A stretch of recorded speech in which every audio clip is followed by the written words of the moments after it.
Sir, Rajkumar ಅವರ ಮುಂದಿನ cinema ಸರ್ವಜ್ಞ ಮೂರ್ತಿ. ನಾನು ಒಂದ್ಸಲ ಅಣ್ಣವ್ರನ್ನ ಪ್ರಶ್ನೆ ಕೇಳಿದೆ, ನೀವಿಷ್ಟು ದಿನ ಮಾಡಿದ ಪಾತ್ರಗಳಲ್ಲಿ ಅತ್ಯಂತ ಕಷ್ಟವಾದ ಪಾತ್ರ. ಅಣ್ಣವರು ಒಂದು ನಿಮಿಷ ಯೋಚನೆ ಮಾಡಿದ ಹೇಳೋದು ಸರ್ವಜ್ಞ. ಕಣ್ಣನ್ನ ಮಿಟುಕಿಸಬಾರದು. ರಂಗಭೂಮಿಯಿಂದ ಬಂದವರಿಗೆ ಕಣ್ಣೇ ಆಸ್ತಿ. ಬ್ರಹ್ಮಚರ್ಯ, ಸಂಸಾರ, ಸನ್ಯಾಸ ಎಲ್ಲ ಮನುಷ್ಯರಿಗೆ ಬುದ್ಧಿ. ನಾನು ಮನುಷ್ಯನೇ ಅಲ್ಲ.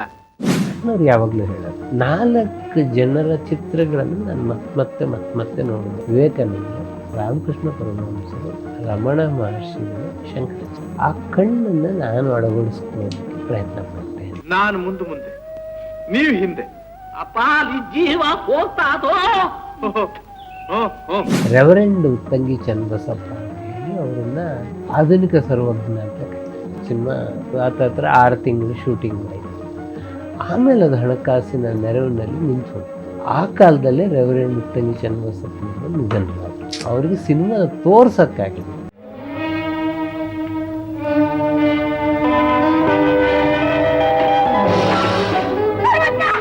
ಅಬಲೂರಿಗೆ ಶೂಟಿಂಗಿಗೆ ಅಣ್ಣವ್ರು ಹೋಗ್ಬೇಕು. ಮದ್ರಾಸಿಂದ ಅವರಿಗೆ ನರೇಂದ್ರ ಬಾಬು ಅವರು ಪ್ರೊಡಕ್ಷನ್ ಮ್ಯಾನೇಜರ್ಗೆ ಹೇಳಿದ್ದಾರೆ, ಅಣ್ಣವರಿಗೆ ರೈಲ್ ಟಿಕೆಟ್. ರಾತ್ರಿ 6 ಗಂಟೆ ಟ್ರೈನಿಗೆ ಟಿಕೆಟ್ ಬುಕ್ ಮಾಡಬೇಕಾದ ಮನುಷ್ಯ ಬೆಳಗ್ಗೆ 6 ಗಂಟೆ ಟ್ರೈನಿಗೆ ಬುಕ್ ಮಾಡ್ಬಿಟ್ಟಿದ್ದಾರೆ. ಈಗಿನ ದೊಡ್ಡ ಕಲಾವಿದರು ಕಾಫಿ ಒಂದು ಲೋಟದಲ್ಲಿ 2 ಹನಿ ಕಮ್ಮಿ ಇತ್ತು ಅಂದ್ರೆ ಇಶ್ಯೂ ಮಾಡ್ತಾರೆ. ನನ್ ಯಾರು ನೋಡ್ಬಾರ್ದು ಗುರುಗಳೇ. ಕವಿಗೂ ಕಿವಿಗೂ ಸಂಬಂಧ, ಕಣ್ಣಿಗಲ್ಲ. ನನಗ್ಯಾಕ ಮನೆ ಮಠ. ತಾಯಿ ಅವನ ಮಗ ಅಂತ ಒಪ್ಕೊಳ್ಳಲ್ಲ. ನಿಜವಾದ ತಾಯಿ ಯಾರೋ ಬೇರೆ, ಇವನು ಯಾರದ್ದೋ ಮಗ. ಇದೊಂದು ಸರ್ವಜ್ಞನ ಹುಟ್ಟಿನಲ್ಲೇ ಈ ಗೊಂದಲ ಇದೆ. ಬಟ್ ಎಷ್ಟು ಸೂಕ್ಷ್ಮವಾಗಿ ಈ ಸಿನಿಮಾದಲ್ಲಿ ಇದನ್ನು ಹ್ಯಾಂಡಲ್ ಮಾಡಿದ್ದಾರೆ ಅಂತಂದ್ರೆ, ಸರ್ವಜ್ಞನ ಸಾಧನೆಗಳೇ ಸುತ್ತನೇ ಸಿನಿಮಾ ಹೇಳ. ಅವನ ಕೌಟುಂಬಿಕ ವಿವಾದಗಳು ಬಹಳ ಮುಖ್ಯ ಆಗೋದೇ ಇಲ್ಲ.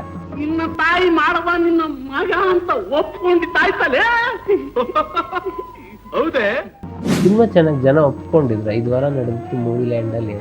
ಅದು ಏನಾದರೂ ಅವ್ರಿಗೆ ಹಂಗೆ ಕೈ ಕಚ್ಚದೆ ಹೋಗಿದ್ರೆ ಬಹುಶಃ ಕನ್ನಡಕ್ಕೆ ಇನ್ನಷ್ಟು ಅದ್ಭುತ ಸಿನಿಮಾಗಳು ಸಿಗೋದು. ಅಣ್ಣ ಅವರನ್ನು ನಾವು ಪಂಪನಾಗಿಯೋ ಕುಮಾರವ್ಯಾಸ ನೋಡೋ ಅವಕಾಶ ಸಿಗ್ತಾ ಇತ್ತು.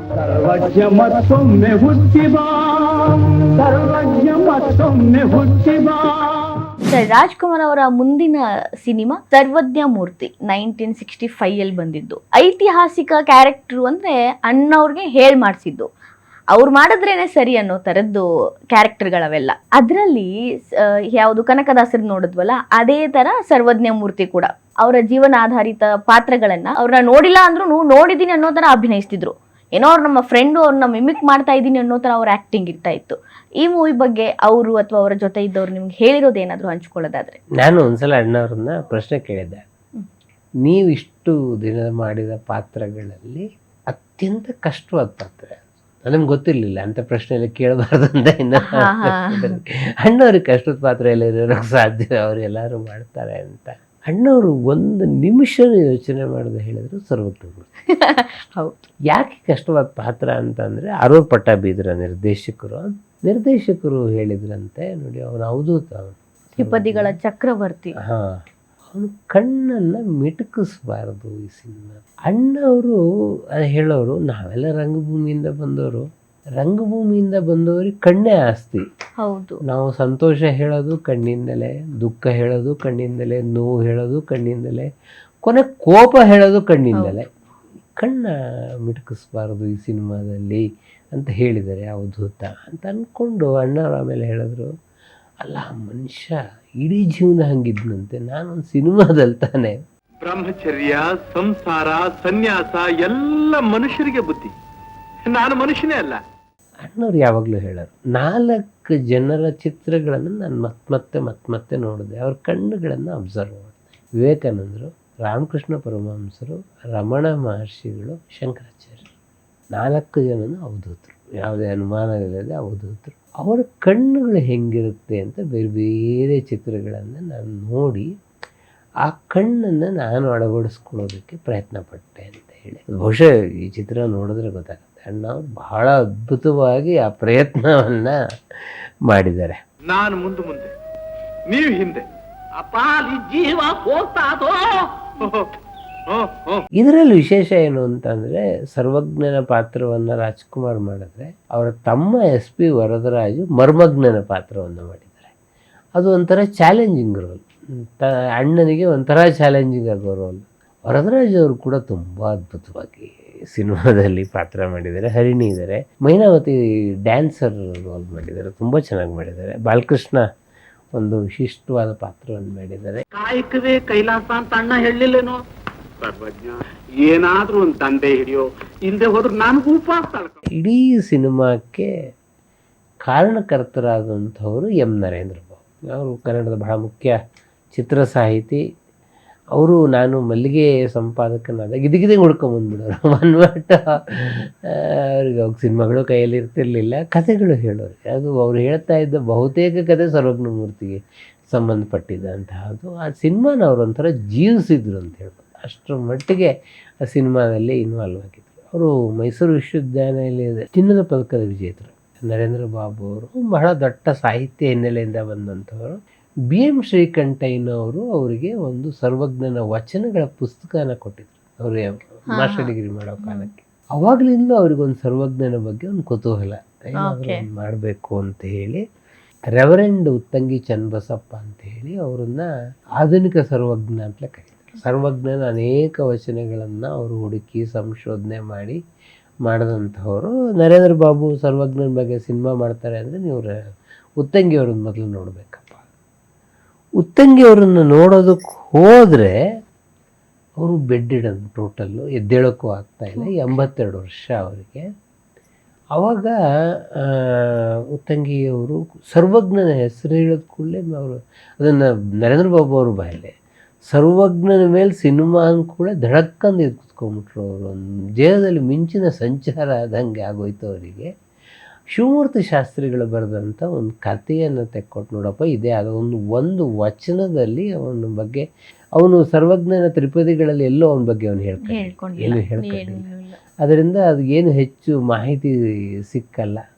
ಸರಿ, ಆ ಒಂದು ಶಿವಮೂರ್ತಿ ಶಾಸ್ತ್ರಿಗಳ ಕಥೆಯನ್ನು ಕೊಟ್ಟು ರೆವರೆಂಡ್ ಉತ್ತಂಗಿಯವರೇ ಇದಕ್ಕೊಂದು ಸಿನಿಮಾ ಸ್ವರೂಪವನ್ನು ಕೊಡೋದಕ್ಕೆ ಮಾಡಿದರು. 7070 ತ್ರಿಪದಿಗಳು ಸರ್ವಜ್ಞನದ್ದು ಲಭ್ಯ ಇದೆ ಅನ್ನೋದು ಒಂದು ರೆವರೆಂಡ್ ಅವರ ಉತ್ತಂಗಿಯವರ ಒಂದು ಅಂದಾಜು. ಆ ರೆವರೆಂಡ್ ಉತ್ತಂಗಿಯವರ ಇದನ್ನು ಇಟ್ಕೊಂಡು JK ವೆಂಕಟೇಶ್ ಅವರು ಸಂಗೀತ ನಿರ್ದೇಶನ ತ್ರಿಪದಿಗಳನ್ನೇ ಹಾಡು ಮಾಡಿದ್ದಾರೆ ಅಂತ. ಸರಿ, ಸುಮಾರು 20 ತ್ರಿಪದಿಗಳನ್ನು ಸಿನಿಮಾದಲ್ಲಿ ಬಳಸ್ಕೊಂಡಿದ್ದಾರೆ. ಇನ್ನೊಂದು 4-5 ಹಾಡನ್ನು ಸ್ವತಃ ನರೇಂದ್ರ ಬಾಬು ಅವರು ಮಾಡಿದ್ದಾರೆ. ಈ ರೆವರೆಂಡ್ ಉತ್ತಂಗಿಯವ್ರ ಬಗ್ಗೆ ಒಂದು ಬಹಳ ವಿಶೇಷವಾದ, ಕನ್ನಡ ಸಾಹಿತ್ಯ ಪರಿಷತ್ನ ಅಧ್ಯಕ್ಷರು ಕೂಡ ಆಗಿದ್ರು ಅವರು ಕೆಲವು ಕಾಲದಲ್ಲಿ, ಕ್ರಿಶ್ಚಿಯನ್ರವರು ಅಂತ. ಆವಾಗ ದೇವ್ಡು ಅವ್ರ ಮನೆಗೆ ಅವ್ರು ಬರ್ತಾರೆ. ದೇವ್ಡು ಅವ್ರಿಗೆ ಅವ್ರನ್ನ ಹೆಂಗೆ ಸ್ವಾಗತಿಸ್ಬೇಕು ಕ್ರಿಶ್ಚಿಯನ್ರವ್ರು ಅಂತ ಹೇಳಿದಾಗ ಅವ್ರ ಗುರುಗಳನ್ನು ಕೇಳಿದ್ರೆ ಅವ್ರು ಹೇಳಿದ್ರಂತೆ, ನಿಮ್ಮ ಮನೆಗೆ ಕೃಷ್ಣ ಬಂದರೆ ಹೆಂಗೆ ಸ್ವಾಗತಿಸ್ತಿರೋ ಹಾಗೆ ಸ್ವಾಗತಿಸಿದ್ರು ಅಂದು ರೆವರೆಂಡ್ ಅವರ ವ್ಯಕ್ತಿತ್ವ ಅದು. ಆ್ಯಕ್ಚುಲಿ ಇವರು ಚಿತ್ರಕಥೆಯನ್ನೆಲ್ಲ ರೆಡಿ ಮಾಡಿದ್ರು. ಹಾವೇರಿ ಜಿಲ್ಲೆ ಅಬಲೂರು, ಸರ್ವಜ್ಞನ ಅಬಲೂರು ಅಂತಲೇ ಅದೀಗ ಕರೆಸ್ಕೊಳ್ಳುತ್ತೆ. ಕರ್ಜಿಗಿ ಇದೆ ಅಲ್ಲಿ ಇದ್ರ ಹತ್ರ, ಆಮೇಲೆ ವರದಾ ನದಿ ಹತ್ರ ಇದೆ. ಇಷ್ಟು ಶೂಟಿಂಗ್ ಮಾಡೋದಕ್ಕೆ ಮುಂಚೆ ನರೇಂದ್ರ ಬಾಬು ಅವರು, ಆರೂರ್ ಪಟ್ಟಾಭಿ ಅವರು ಮತ್ತು ರಾಜ್ಕುಮಾರ್ ಅವರು ರೆವರೆಂಡ್ ಅವರ ಆಶೀರ್ವಾದವನ್ನು ಪಡ್ಕೊಂಡು ಸಿನಿಮಾನ ಶುರು ಮಾಡೋದು. ಸರ್ವಜ್ಞ ಮತ್ತೊಮ್ಮೆ ಹುಟ್ಟಿ ಬಾ, ಸರ್ವಜ್ಞ ಮತ್ತೊಮ್ಮೆ ಹುಟ್ಟಿ ಬಾ. ಸಿನಿಮಾ ಒಂದು ಹತ್ರ 6 ತಿಂಗಳು ಶೂಟಿಂಗ್ ಆಯಿತು. ಆಮೇಲೆ ಅದು ಹಣಕಾಸಿನ ನೆರವಿನಲ್ಲಿ ನಿಂತು ಹೋಗ್ತು. ದುಡ್ಡಿನ ಸಮಸ್ಯೆಗಳು ಬಂದು ಮುಂದೆ ಸ್ಟುಡಿಯೋ ಬಾಡಿಗೆ ಚೆನ್ನೈನಲ್ಲಿ ಕಟ್ಟೋಕ್ಕಾಗಲಿಲ್ಲ. ಈ ಥರದ ಸಮಸ್ಯೆಗಳಾಯಿತು. ಏನು ದುರದೃಷ್ಟ ಅಂತಂದರೆ ಈ 1.5 ವರ್ಷ ಸಿನಿಮಾ ಏನು ನಿಂತು ಹೋಗಿತ್ತೋ ಆ ಕಾಲದಲ್ಲೇ ರೆವರೆಂಡ್ ಉತ್ತಂಗಿ ಚನ್ನಬಸಪ್ಪನವರು ನಿಧನರಾದರು. ಅವರಿಗೆ ಸಿನಿಮಾ ತೋರ್ಸೋಕ್ಕಾಗಲಿಲ್ಲ. ಸಿನಿಮಾದ ಅವರ ಸಲಹೆಗಳನ್ನೆಲ್ಲ ತಗೊಂಡಾಗಿತ್ತು, ಆದರೆ ಅವ್ರನ್ನ ತೋರಿಸೋದಕ್ಕಾಗಿ.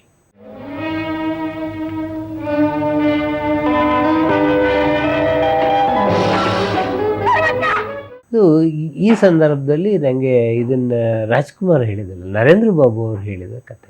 ಒಂದು ಸಲ ಅಬಲೂರಿಗೆ ಶೂಟಿಂಗಿಗೆ ಅಣ್ಣವ್ರು ಹೋಗಬೇಕು ಮದ್ರಾಸಿಂದ. ಅವರಿಗೆ ನರೇಂದ್ರ ಬಾಬು ಅವರು ಪ್ರೊಡಕ್ಷನ್ ಮ್ಯಾನೇಜರ್ಗೆ ಹೇಳಿದ್ದಾರೆ, ಅಣ್ಣವರಿಗೆ ರೈಲ್ ಟಿಕೆಟ್ ಕೊಟ್ಬಿಡಿ. ರೈಲ್ ಟಿಕೆಟ್ ತಾನೆ ಅವಾಗೆಲ್ಲ, ರೈಲ್ ಟಿಕೆಟ್ ಕೊಟ್ಬಿಡಿ ಅಂತ ಹೇಳಿ. ಇವ್ರೇನು ಮಾಡಿದ್ರು, ಅವನು ಏನು ಮಾಡಿದ್ದಾನೆ, ಟಿಕೆಟ್ ತಗೊಳ್ಳೋನು ರಾತ್ರಿ 6 ಗಂಟೆ ಟ್ರೈನಿಗೆ ಟಿಕೆಟ್ ಬುಕ್ ಮಾಡಬೇಕಾದ ಮನುಷ್ಯ ಬೆಳಗ್ಗೆ 6 ಗಂಟೆ ಟ್ರೈನಿಗೆ ಬುಕ್ ಮಾಡಿಬಿಟ್ಟಿದ್ದಾನೆ. ಅಯ್ಯೋ, ಆಮೇಲೆ ಬುಕ್ ಮಾಡಿದ್ದು ಹೋಗಿ ಆ ಟಿಕೆಟಲ್ಲಿ ಏನಿದೆ ಟೈಮು ಅನ್ನೋದು ನೋಡ್ಕೊಂಡಿಲ್ಲ. ಸಾಯಂಕಾಲ ಒಂದು ಅಣ್ಣವ್ರು ಯಾವುದೋ ಸ್ಟುಡಿಯೋದಲ್ಲಿ ಶೂಟಿಂಗಲ್ಲಿದ್ದಾರೆ, ತೊಗೊಂಡು ಹೋಗಿ ಟಿಕೆಟ್ ಕೊಟ್ಟಿದ್ದಾನೆ. ಅಣ್ಣವರು ಅದ್ರ ಪಾಡಿಗೆ ಅವ್ರು ಬ್ಯಾಗ್ ರೆಡಿ ಮಾಡಿಕೊಂಡು ರೈಲ್ವೆ ಸ್ಟೇಷನಿಗೆ ಬಂದು ನೋಡ್ತಾರೆ, ಅದು ಬೆಳಿಗ್ಗೆ ಆ ಟ್ರೈನ್ ಹೊರಟೋಗಿದೆ ಆಗಲಿ, ಬೆಳಗ್ಗೆ 6 ಗಂಟೆ ಟ್ರೈನ್ ಅದು. ಸಾಯಂಕಾಲ 6 ಗಂಟೆ ಟ್ರೈನ್ಗೆ ಹೋಗೋದಕ್ಕೆ ದುಡ್ಡಿಲ್ಲ. ಅಣ್ಣವ್ರ ಜೋಬಲ್ಲಿ ಜಾಸ್ತಿ ದುಡ್ಡು ಇಟ್ಕೊಳ್ತಾನೂ ಇರಲಿಲ್ಲ ಮೊದಲಿಂದ. ಈಗ ಹೋಗ್ಬೇಕು ಈಗ ಅಬಲೂರಿಗೆ ನೋಡಿ, ಅವರು ನಮ್ಮ ನಿರ್ಮಾಪಕರಿಗೆ ತೊಂದರೆ ಆಗಬಾರ್ದು ಅಂತ ಅಲ್ಲಿದ್ದವ್ರ ಹತ್ರ ಒಂದಿಷ್ಟು ಹಣ ಕೇಳಿ, ಅವಾಗೆಲ್ಲ ಜನತಾ ಟಿಕೆಟ್ ಅಂತಿರೋದು ರೈಲ್ನಲ್ಲಿ, first class, second class, third class, general ticket ಅಲ್ಲ, ಈಗೆಲ್ಲ ಜನರಲ್, ಜನತಾ ಕ್ಲಾಸ್ ಅಂತ ಒಂದಿರೋದು. ಕೊನೆಗೆ ಇದ್ದಿ ಜನತಾ ಕ್ಲಾಸು ಅಂತ ಹೇಳಿ ಅಣ್ಣವರು ಅಲ್ಲಿ ಟಿಕೆಟ್ ತೊಗೊಳಕ್ಕೆ ಹೋಗಿದ್ದಾರೆ. ಅವ್ರು ಟಿಕೆಟ್ ಕೊಡೋನು, ಅರೆ ಅಣ್ಣವ್ರೆ ನೀವು, ನಾನು ಹಿಂಗಾಗಿದೆಯಪ್ಪ ಅಂತ, ನಾನು ಟಿಕೆಟ್ ಕೊಡ್ತೀನಿ ಬಿಡಿ ಆಮೇಲೆ ಅಂತೇಳಿ ಟಿಕೆಟ್ ತೊಗೊಂಡು ಹುಬ್ಬಳ್ಳಿಯಿಂದ ಮತ್ತೆ ಆ ಕಡೆ ಪಿಕಪ್ ಮಾಡ್ತಾರೆ ಬಿಡೋಕ್ಕೆ, ಹುಬ್ಬಳ್ಳಿವರೆಗೂ ಟ್ರೈನಲ್ಲಿ ಹೋಗಿದ್ದಾರೆ. ಹೋಗಿ ಅಣ್ಣವ್ರ ವಿಶೇಷ ಏನು ಅಂದರೆ, ಇದನ್ನು ಯಾರಿಗೂ ಹೇಳಿಲ್ಲ ಅವರು, ಇಶ್ಯೂ ಮಾಡೋದು ಬೇಡ ಅಂತ ಹೇಳಿ. ಆಮೇಲೆ 2 ದಿನ ಆದಮೇಲೆ ಗೊತ್ತಾಗಿದೆ, ಅವನಿಗೂ ಗೊತ್ತಾಗಿದೆ, ಯಾಕೆಂದರೆ ಇವ್ರು ಹಿಂಗೆ ಬಂದಿದ್ದಾರೆ ಅಂತ ಹೇಳೋದು. ಅವ್ನು ಪ್ರೊಡಕ್ಷನ್ ಮ್ಯಾನೇಜರು ನರೇಂದ್ರ ಬಾಬು ಅಂತ ಹೇಳಿದ, ಹಿಂಗೆ ಆಗೋಗಿದೆ, ಅಣ್ಣವ್ರು ಹೆಂಗೆ ಬಂದರೋ ಗೊತ್ತಿಲ್ಲ. ಆವಾಗ ನರೇಂದ್ರ ಬಾಬು ಓಡೋಗಿ ಅಣ್ಣವ್ರದ್ದು ತಪ್ಪಾಯಿತು, ನಿಮಗೆ ಹಿಂಗೆ ಆಯಿತು ಅಂತಂದರೆ ಅಣ್ಣವರು, ಇರಲಿ ಬಿಡಿ, ಶೂಟಿಂಗ್ ಆಗೋದು ಇಂಪಾರ್ಟೆಂಟು, ಇಂಥವೆಲ್ಲ ಆಗ್ತಾ ಇರುತ್ತೆ, ತಪ್ಪು ನಾವು ಮಾಡ್ತೀವಿ. ಇದು ನಂಗೆ ನರೇಂದ್ರ ಬಾಬು ಇದು ಮಾತನ್ನು ಹೇಳುವ ಅವ್ರ ಕಣ್ಣಲ್ಲಿ ನೀರೇ ಬಂದೋಯ್ತು. ಯಾಕೆಂದರೆ 65 ಅಷ್ಟೊತ್ತಿಗೆ ಸ್ಟಾರ್ ಅಣ್ಣವರು, ದೊಡ್ಡ ಕಲಾವಿದರು.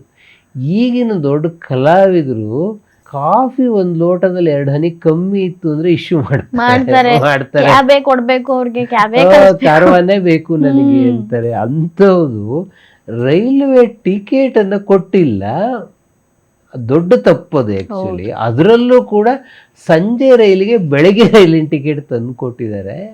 ಆದರೂ ಕೂಡ ಅದನ್ನು ಇಶ್ಯೂ ಮಾಡಿದೆ ಅಣ್ಣವರು ಸಿನಿಮಾದಲ್ಲಿ ವರ್ಷಿದ್ರು ಅನ್ನೋದು ಬಹಳ ವಿಶೇಷವಾದ ಸಂಗತಿ. ನಾನು ನನ್ನ ನಾಡನ್ನೆಲ್ಲ ಸುತ್ತಬೇಕು, ನಾಡಿನ ಬಂಧುಗಳನ್ನೆಲ್ಲ ನೋಡಿ ಎಲ್ಲರಿಂದ ಒಂದೊಂದು ವಿಷಯ ತಿಳಿಯಬೇಕು. ಕೊನೆಗೆ 1.5 ವರ್ಷ ಆದಮೇಲೆ ಕೃಷ್ಣದಾಸ್ ದುಲ್ತಾನಿ ಅಂತ ಒಬ್ಬರು 1.5 ಲಕ್ಷ ದುಡ್ಡು ಹಾಕ್ತಾರೆ. ಅಲ್ಲಿಂದ ಈ ಸಿನಿಮಾ ಮುಂದುವರಿಯುತ್ತೆ. ನನ್ನ ಯಾರು ನೋಡಬಾರ್ದು ಗುರುಗಳೇ, ಕವಿಗೂ ಕಿವಿಗೂ ಸಂಬಂಧ, ಕಣ್ಣಿಗಲ್ಲ. ನನಗ್ಯಾಕೆ ಮನೆ ಮಠ. ಮೊದಲು ಮೆಜೆಸ್ಟಿಕ್ಕಲ್ಲಿ ಒಂದು ಮೆಜೆಸ್ಟಿಕ್ ಥಿಯೇಟ್ರ್ ಮದ್ರಾಸ್ನಲ್ಲಿ ಮೆಜೆಸ್ಟಿಕ್ಕಲ್ಲಿ ಆಗಿರುತ್ತೆ.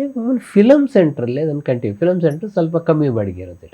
ಈ ಮದ್ರಾಸಲ್ಲಿ ಒಂದು 22 ಸ್ಟುಡಿಯೋಗಳಿದ್ರೆ ಅದರಲ್ಲಿ ಒಂದು 5-6 AVM, ರೇವತಿ, ಪಕ್ಷಿರಾಜು, ಜೆಮಿನಿ ಎಲ್ಲ ಭಾಳ ಕಾಸ್ಟ್ಲಿ ಸ್ಟುಡಿಯೋಗಳು. ಈ ಫಿಲಮ್ ಸೆಂಟ್ರು, ಶಾರದಾ, ಇವೆ ಡೈಮಂಡು, ಇವೆಲ್ಲ ಸ್ವಲ್ಪ ಕಮ್ಮಿ ರೇಟಿನ. ಕೊನೆಗೆ ಫಿಲಮ್ ಸೆಂಟ್ರಲ್ಲಿ ಇದನ್ನು ಕಂಟಿನ್ಯೂ ಮಾಡ್ತಾರೆ. ನರೇಂದ್ರ ಬಾಬು ಅವ್ರ ಪಕ್ಕ ಲೆಕ್ಕ ನನಗೆ ಹೇಳಿದ್ದು 2,38,000 ರೂಪಾಯಿ ಈ ಸಿನಿಮಾಕ್ಕೆ ಖರ್ಚಾಯಿತು ನನಗೆ. ಆ ಕಾಲದಲ್ಲಿ ಮೂವಿ ಲ್ಯಾಂಡ್ನಲ್ಲಿ 5 ವಾರ ಈ ಸಿನಿಮಾ ಓಡ್ತು. ಆದರೆ ಕಳ್ಕೊಂಡ್ವಿ ನಾವು ಯಾಕಂದರೆ 1.5 ತಿಂಗಳು ಸಿನಿಮಾ ಶೂಟಿಂಗ್ ನಿಂತೋಗಿ. ಸೊ ಅವರ ಮೈಸೂರಿನ ಸ್ವಂತ ಮನೆಯನ್ನೇ ಈ ಸಿನಿಮಾಕ್ಕಾಗಿ ಮಾರಾಟ ಮಾಡಬೇಕು ನರೇಂದ್ರ ಬಾಬು ಅವರು. ಆದರೂ ನಂಗೆ ತೃಪ್ತಿ ಇದೆಯಯ್ಯ, ಅದೊಂದು ಪಾತ್ರವನ್ನು ಮಾಡಿದ್ದೀನಿ ನಾನು ಅಂತೇಳಿ. ನಿರಂಜನ ಅಂತ ಒಬ್ಬರನ್ನ ಅವ್ರು ಯಾವಾಗಲೂ ನೆನಪು ಮಾಡ್ಕೊಳ್ಳೋರು. ಈ ಸಿನಿಮಾದಲ್ಲಿ ಅವರು ಶ್ರೀಮಂತ ವ್ಯಾಪಾರಿ ಪಾತ್ರ ಮಾಡಿದ್ದಾರೆ ನಿರಂಜನ ಅವರು. ಸೊ ಇದರಲ್ಲಿ ಜಾನಕಿರಾಮ್ ಅವ್ರನ್ನು ನಾನು ನೋಡಿದ್ದೀನಿ, ಇನ್ನೊರ್ಗೆ ಎಷ್ಟು ಜನ ಗೊತ್ತಿಲ್ಲ. ಜಾನಕಿರಾಮ್ ಅವರು ನಿರ್ದೇಶಕರು ಆಗಿದ್ದರು. ಅಣ್ಣವ್ರು ಕಾಸಿದ್ರ ಕೈಲಾಸ ಎಲ್ಲ ಸಿನಿಮಾಗಳು ಮಾಡಿದ್ದಾರೆ. ಅವರು ಬಹಳ ಒಳ್ಳೆಯ ಛಾಯಾಗ್ರಾಹಕರು, ಬಹಳ ಹಿರಿಯ ಛಾಯಾಗ್ರಾಹಕರು. ಜಾನಕಿರಾಮ್ ಅವರ ಛಾಯಾಗ್ರಹಣವನ್ನು ನೋಡಬೇಕು ಅಂದರೆ ನರೇಂದ್ರ ಬಾಬು ಸರ್ವಜ್ಞ ಮೂರ್ತಿ ಸಿನಿಮಾನ ನೋಡಬೇಕು.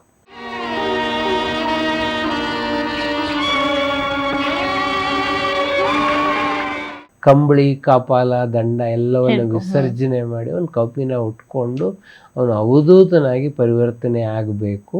ಸೀನನ್ನು ಎಷ್ಟು ಅದ್ಭುತವಾಗಿ ತೆಗೆದಿದ್ದಾರೆ ಅವರು ಜಾನಕಿರಾಮ್. ಸರ್ವಜ್ಞ, ನಿನ್ನ ವಿಜಯನಗರದ ಚಕ್ರವರ್ತಿ ಸಿಂಹಾಸನ ಮೇಲೆ ಕೂಡಿಸಿ ಪಾದ ಪೂಜೆ ಮಾಡ್ಬೇಕಂತೆ. ಸೂರ್ಯೋದಯ, ಸೂರ್ಯಾಸ್ತ ಈ ಥರದ್ದನ್ನು ಸರ್ವಜ್ಞ ಮೂರ್ತಿಯ ಜೀವನಕ್ಕೆ ಹೊಂದಿಸೋ ಹಾಗೆ ಶೂಟ್ ಮಾಡಿದ್ದಾರೆ. ಇದು ಒಂದು ಬಹಳ ಅದ್ಭುತವಾದಂತಹ ಸಿನಿಮಾ. ಇದು ಕರದಿ ಕಪ್ಪರ ಉಂಟು, ಹಿರಿದೊಂದು ನಾಡುಂಟು, ಹರನೆಂಬ ದೈವ ನಮಗುಂಟು, ತಿರಿವರಿಂ ಸಿರಿವಂತರಾರು ಸರ್ವಜ್ಞ. ಆಮೇಲೆ ಮೈನಾವತಿ ನರ್ತಕಿಯ ಸೀನ್ಗಳು ಕೆಲವು ಶೂಟ್ ಮಾಡಿದ್ದಾರೆ. ಆಮೇಲೆ ಇದ್ರಲ್ಲಿ ಒಂದು ಬಹಳ ಸೂಕ್ಷ್ಮ ಇದೆ. ಇದು ಅಂದರೆ ತಾಯಿ ಅವನ ಮಗ ಅಂತ ಒಪ್ಕೊಳ್ಳಲ್ಲ, ನಿಜವಾದ ತಾಯಿ ಯಾರೋ ಬೇರೆ, ಇವನು ಯಾರದ್ದೋ ಮಗ. ಇದೊಂದು ಸರ್ವಜ್ಞನ ಹುಟ್ಟಿನಲ್ಲೇ ಈ ಗೊಂದಲ ಇದೆ. ಒಂದೊಂದು ತ್ರಿಪದಿನಲ್ಲಿ ಈ ಎಳೆ ಸಿಕ್ಕತ್ತೆ. ಇದನ್ನು ಏನೋ ಕಾಂಟ್ರವರ್ಷಿಯಲ್ ಆಗಿ ಮಾಡ್ಬೋದಾಗಿತ್ತು ಸಿನಿಮಾನ. ಬಟ್ ಎಷ್ಟು ಸೂಕ್ಷ್ಮವಾಗಿ ಈ ಸಿನಿಮಾದಲ್ಲಿ ಇದನ್ನು ಹ್ಯಾಂಡಲ್ ಮಾಡಿದ್ದಾರೆ ಅಂತಂದರೆ, ಸರ್ವಜ್ಞನ ಸಾಧನೆಗಳೇ ಸುತ್ತನೇ ಸಿನಿಮಾ ಹೇಳೋದು. ಅವನ ಕೌಟುಂಬಿಕ ವಿವಾದಗಳು ಇಲ್ಲಿ ಬಹಳ ಮುಖ್ಯ ಆಗೋದೇ ಇಲ್ಲ. ನಿನ್ನ ತಾಯಿ ಮಾಡಬ ನಿನ್ನ ಮಗ ಅಂತ ಒಪ್ಕೊಂಡಿದ್ದಾಯ್ತಲೇ. ಹೌದೇ? ಅಂದರೆ ಒಂದು ತಾತ್ವಿಕತೆಯನ್ನು ಇಟ್ಕೊಂಡು ಎಷ್ಟು ಅದ್ಭುತ ಸಿನಿಮಾ ಮಾಡಬಹುದು ಅನ್ನೋದಕ್ಕೆ ಇದು ಸಾಕ್ಷಿ. ನರೇಂದ್ರ ಬಾಬು ಅವರು ಹೇಳೋರು, ಅವ್ರಿಗೆ ಪಾಪ ಕುಮಾರವ್ಯಾಸನ ಮೇಲೆ ಒಂದು ಸಿನಿಮಾ ಮಾಡಬೇಕು ಅಂತ ಭಾಳ ಆಸೆ ಇತ್ತು. ಸೊ ಸರ್ವಜ್ಞ ಮೂರ್ತಿಯಿಂದ ಅದು ಸರ್ವಜ್ಞ ಮೂರ್ತಿ ಆ 1.5 ತಿಂಗಳು ಶೂಟಿಂಗ್ ಏನು ನಿಂತೋಯ್ತು, ಅದರಲ್ಲಿ ಅದು ನಷ್ಟ. ಸಿನಿಮಾ ಚೆನ್ನಾಗಿ ಜನ ಒಪ್ಕೊಂಡಿದ್ರು. 5 ವಾರ ನಡೆದಿತ್ತು ಮೂವಿ ಲ್ಯಾಂಡಲ್ಲಿ. ಅದು ಏನಾದರೂ ಅವ್ರಿಗೆ ಹಂಗೆ ಕೈ ಕಚ್ಚದೆ ಹೋಗಿದ್ರೆ ಬಹುಶಃ ಕನ್ನಡಕ್ಕೆ ಇನ್ನಷ್ಟು ಅದ್ಭುತ ಸಿನಿಮಾಗಳು ಸಿಗೋದು. ಅಣ್ಣ ಅವರನ್ನು ನಾವು ಪಂಪನಾಗಿಯೋ ಕುಮಾರವ್ಯಾಸನಾಗಿ ನೋಡೋ ಅವಕಾಶ ಸಿಗ್ತಾ ಇತ್ತು ನಮಗೆ. ಕನ್ನಡದ ನಾಡು ನುಡಿ ಭೇದಗಳ ಛೇದಿಸಲು ಸರ್ವಜ್ಞ ಮತ್ತೊಮ್ಮೆ ಹುಟ್ಟಿಬಾ.